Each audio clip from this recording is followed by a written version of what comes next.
Легкость принятия решения порождает настроение. Это как шампанское. И понеслась. В этом смысл. Должно быть радостно.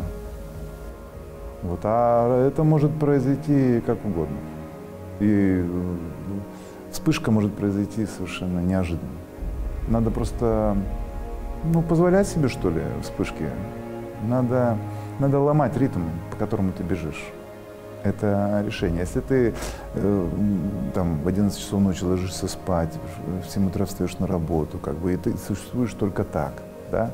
Попробуй ты не поспать, пойди на дискотеку, сходи один раз. Тебе понравится по-любому. Потому что это будет исключение из того правила, которое сопровождает тебя в жизни. Мне кажется, это работает. Если ты много говоришь, помолчи.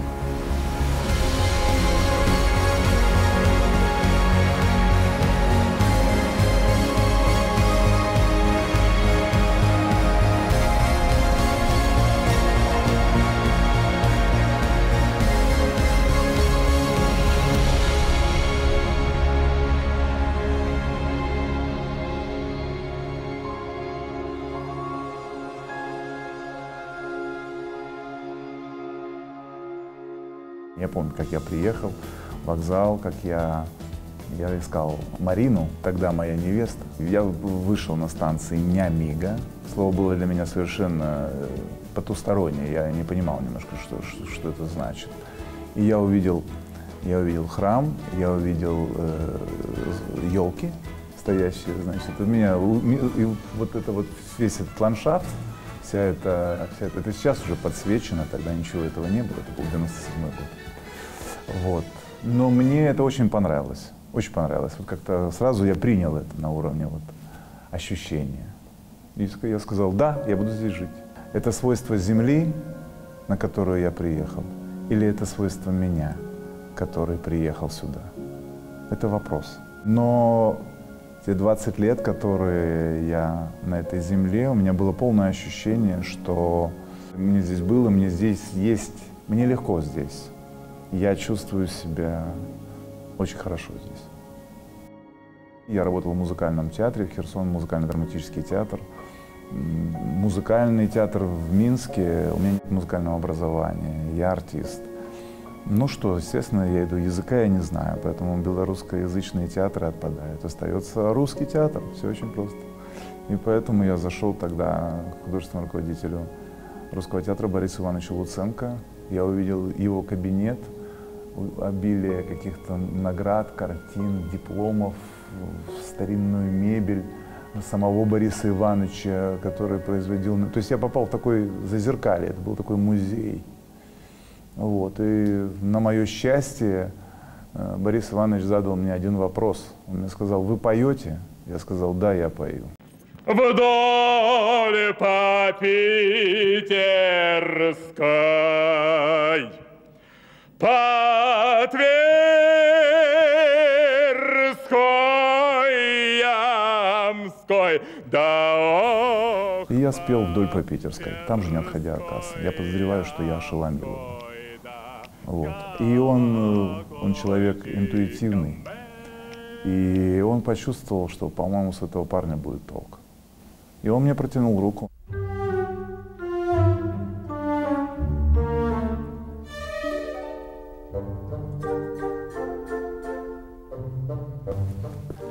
Уже 21 год я пересекаю этот дверной проем и оказываюсь в пространстве, в котором мы сейчас находимся. Это сцена Русского театра. Я артист Русского театра.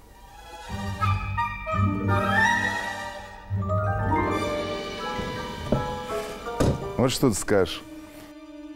Сколько я помню, эти стулья присутствуют в Русском театре. Я прохожу, а стулья остаются.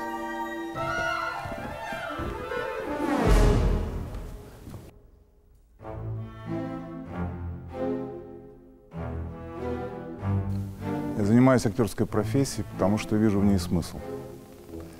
Я рассказываю людям о людях и, конечно же, о себе. Потому что у меня есть только один инструмент – я сам. И я изучаю себя. Важна твоя свобода по отношению к зрителю. Важен твой посыл, важны твои намерения. А дальше уже есть мудрость, да, по поводу 10 шагов между людьми. Сделал 5 своих, никого не встретил, можешь уходить. Это действительно так. У меня есть границы, сцена. Я не могу отвечать за зрителя, да? Я отвечаю за себя, я отвечаю за свое настроение, я отвечаю за свое желание, за свою заинтересованность рассказывать. Вот. Поэтому, опять же таки, никто не отменял. Я иду вперед. У меня есть спектакль, называется «Вива комедия», его поставил итальянский режиссер Матео Спьяцци. Я играю Панталоне, старика, который... в чем его проблема? У него есть богатство, он его теряет. Это всегда обидно, когда что-то теряешь. Вот. И у меня есть выход в зал, и он мне говорит: ты не бойся, ты присаживайся к людям прямо на колени, садись просто на них. Пусть вот, то есть не бойся, и все зависит от того, как ты делаешь. Я так и не решился, я присаживаюсь рядом. Я не могу плюхнуться прямо на человека вот так вот, не могу. Что-то меня останавливает, хотя, в принципе, все зависит от той энергии, с которой ты присаживаешься. Все свое имущество я продал! Деньги я отправил в Москву! Драгоценности мы отдадим княгине! Да ты разорен! Ты пролетарий! Мы все пролетарии!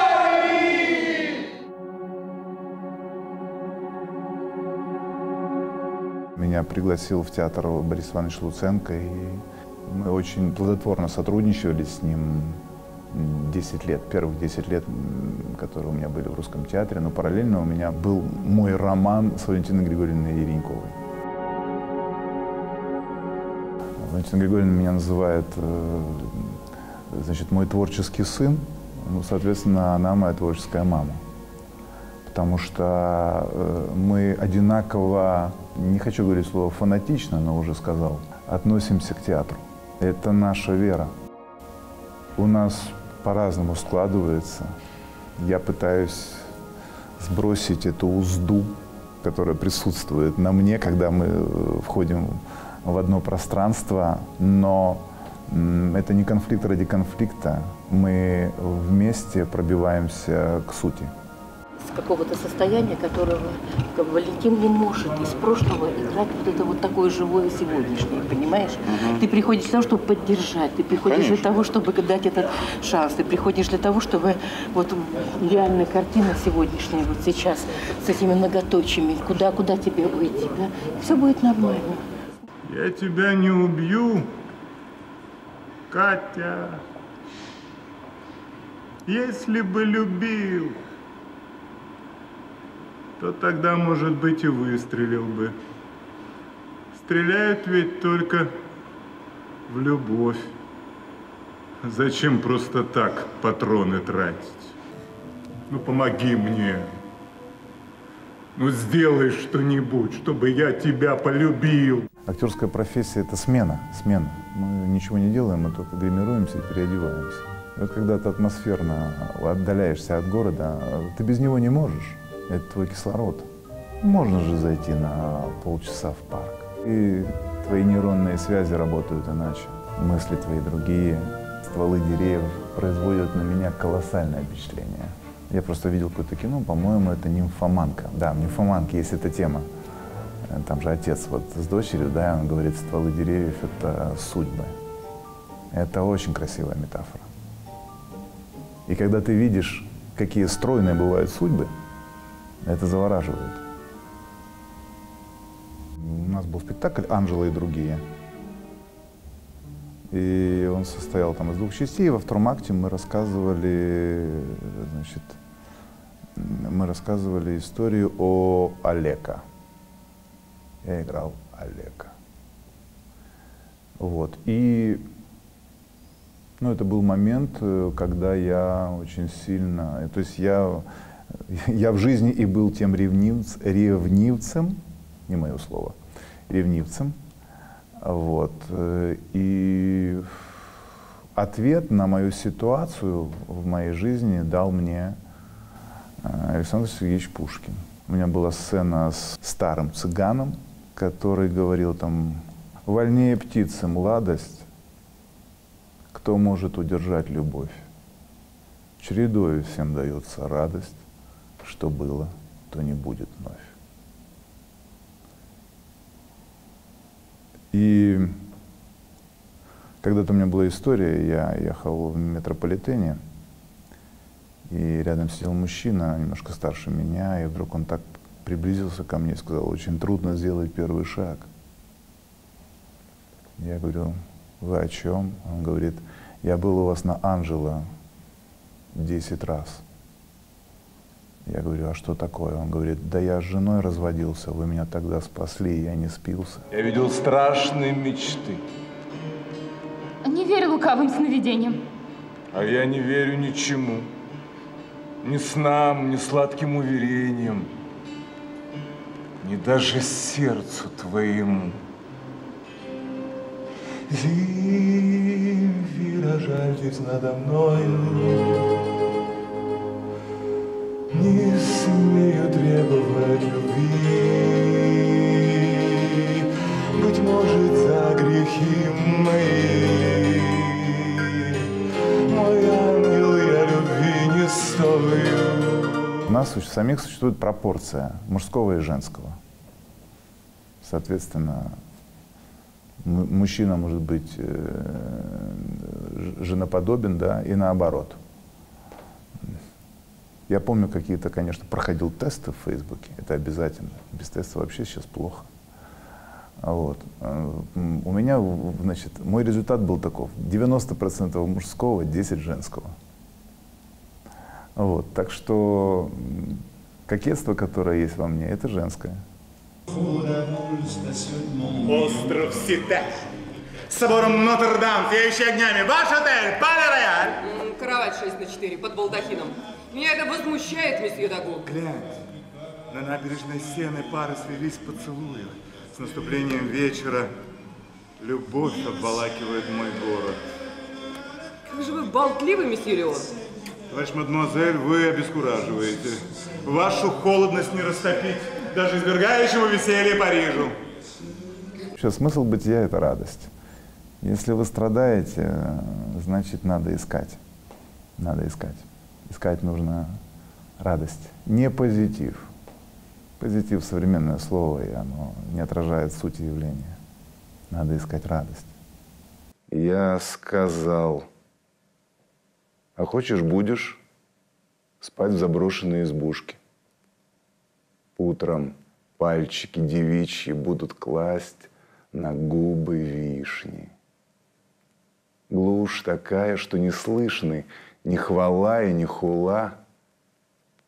Он ответил: «Все мура, раб стандарта, царь природы». Кроме театра меня можно встретить. А где меня можно встретить, Сергей? На улице. Меня все и замечают на улице. Меня можно встретить в театре, в другом, не в русском. Меня можно встретить теперь уже в парке. И меня можно встретить в клубе «Я хожу танцевать». В пятницу, так сказать, самый такой ходовой денек. В пятницу я иду в клуб, выпиваю своих пару коктейлей, и все.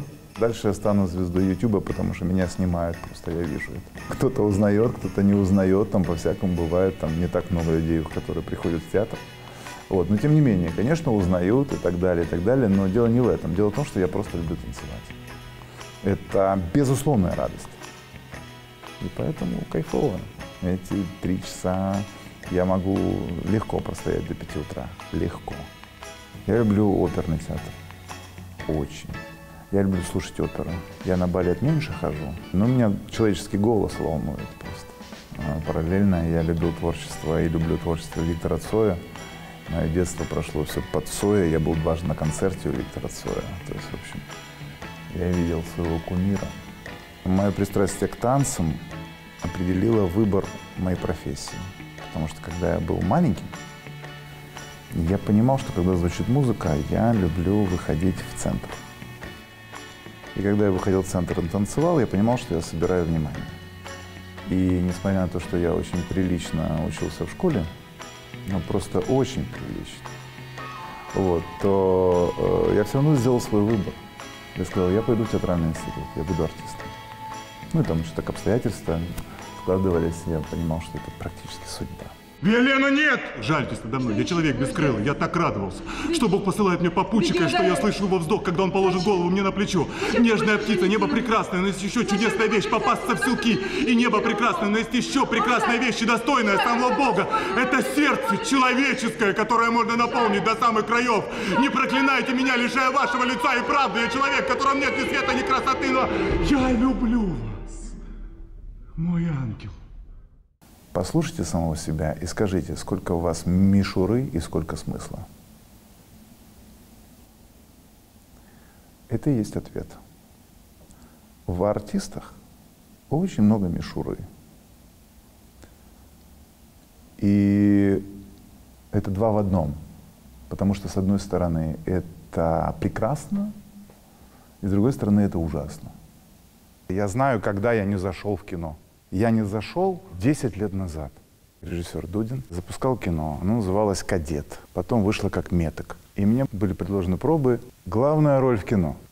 Все очень просто, да, вот казалось бы, вот сегодня молодому организму предложи, скажи, артист, главная роль в кино, съемочные дни, деньги, опыт. Он, конечно же, скажет опыт, но подумает про деньги. Все нормально.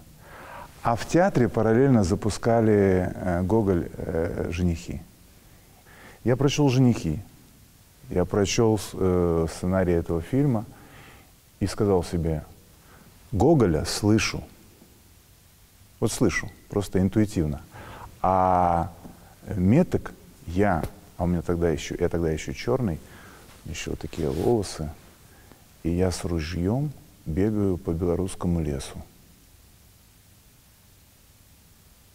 Ай, не. Если бы я побежал тогда, 10 лет назад, я, возможно, заработал бы денег. Я, возможно, еще бы укрепился в том, что я неотразим. Но что так бы главное я упустил? Я просто уверен.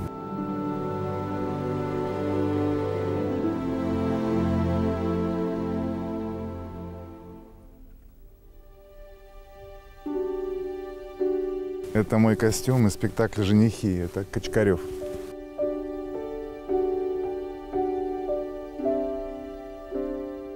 У Оскара Уайльда финальная мысль по поводу идеального мужа звучит так. Идеальный муж – это что-то такое ненастоящее, чего и нет на этом свете.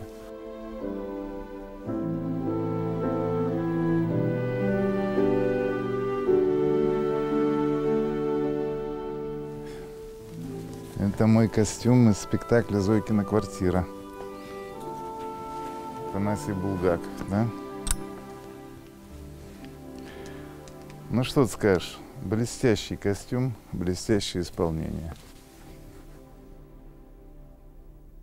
Плевать мне на все это. Веришь, нет, плевать. Я не верю, что тебе плевать на дело всей твоей жизни. Паршивая у меня жизнь. Если рыбхоз – главное мое дело, смысл какой? Для чего это все? А главное, для кого? Ты просто всегда был излишне строг ко всем и к себе в первую очередь. Правильно.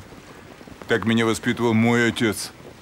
Я также хотел воспитать своего сына, чтобы самостоятельным рос, мужиком был, а не сопляком, за которого папка все сделает. Когда тебе 38, и тебе дают звание, и ты как бы не чувствуешь. Я тогда ничего не делал, я не репетировал ничего. У меня было достаточно долгое время, не было новых работ. И просто мне позвонили и сказали, вам дали звание. Я ехал в отпуск, я повернулся тогда своей жене и сказал, мне дали звание. Она говорит, хорошо. Мы с чемоданами сели и поехали на Форос. Вот. А там уже на Форосе уже случился приход, уже все, так сказать, кто узнал, и, так сказать, там у нас была целая диаспора белорусская, значит, на Форосе в Крыму. И, собственно говоря, Серега, поздравляем, то есть все. Ну, я тщеславный человек, безусловно. Поэтому, естественно, я внутренне обрадовался. Сказал, ну вот, я заслуженный артист Республики Беларусь. Отлично. Ну я же мечтаю стать народным, правильно? Фарос — это южная точка Крыма. Вот. Там нас отделяет один мыс, и находится эта знаменитая тогда, значит, Горбачевская дача. Сказать, что там очень красиво, да, Господи, миллионы мест на земле, где, можно сказать, очень красиво. Но я уехал туда, и 16 лет подряд я езжу в одну и ту же точку. Был один перерыв, когда родился мой сын в 2002 году. Больше я делал все, чтобы попасть именно туда. И поэтому это для меня Новый год. Потому что раз в год я обязательно должен оказаться там. По сей день диким образом я отдыхаю в палатке, в Фаросе. И я всегда рад, когда мне удается добраться до этой точки, потому что мне там очень хорошо.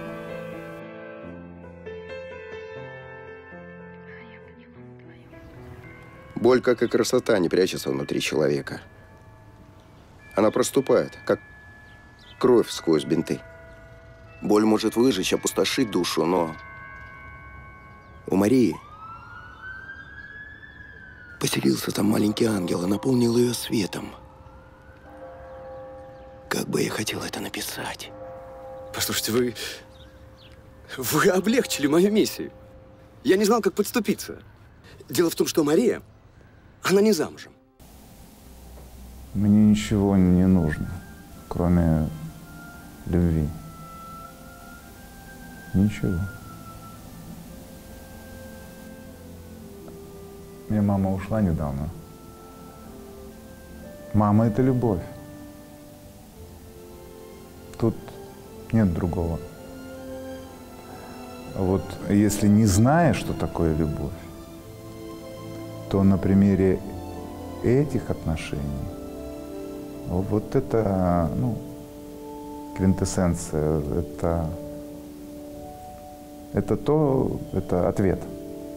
Любовь — это то, как мама относится к тебе. Это абсолютно точно. В моем случае это абсолютно точно. Я знаю, что такое любовь благодаря своей маме.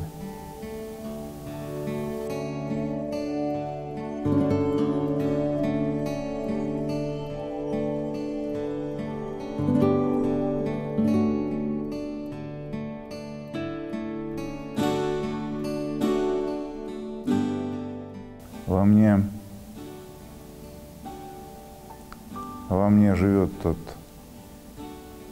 Сережа Чекерестов, тот мальчик Сережа. Я это замечал за Иваном Ивановичем Мацкевичем. Я всегда видел маленького Ваню. Всегда. Просто прожив свои 45 лет, я знаю, что такое боль. И поэтому я знаю шкалу от радости до боли. Той, которую испытал. Это мой багаж. Он со мной. Поэтому я изменился и не изменился одновременно.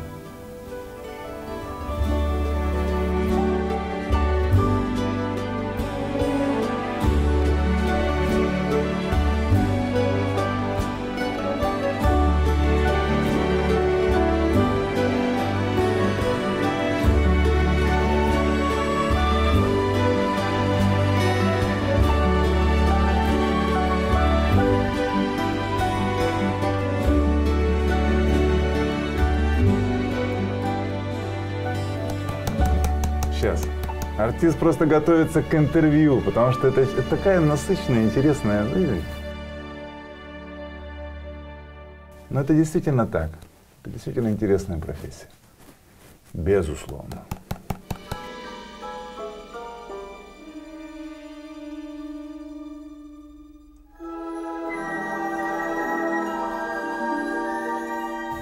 И в конце один вопрос. Зачем все это, Сергей?